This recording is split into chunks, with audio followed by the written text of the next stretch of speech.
આજે ધોરાજી ખાતે મારા સૌરાષ્ટ્રના અનુસૂચિત જાતિના જે આગેવાનો છે એની ખાસ કરીને ચિંતન અને બેઠક કરવામાં આવી હતી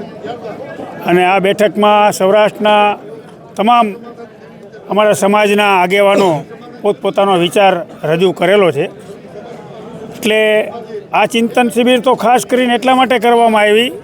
કે જે જૂનાગઢની અને ગોંડલની વચ્ચે જે વિવાદની જે ઘટના બની હતી એમાં ક્યાંક ને ક્યાંક રાજુ સોલંકી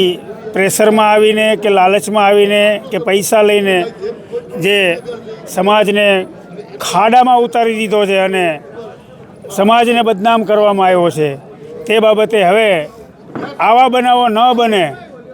અને બને તો સમાધાન ન કરે તે દિશામાં ચિંતા કરવા માટે અને મનોમંથન કરવા માટે આજે અમારા સમાજના સૌરાષ્ટ્રના આગેવાનો ધોરાજી મુકામે ભેગા થયા હતા.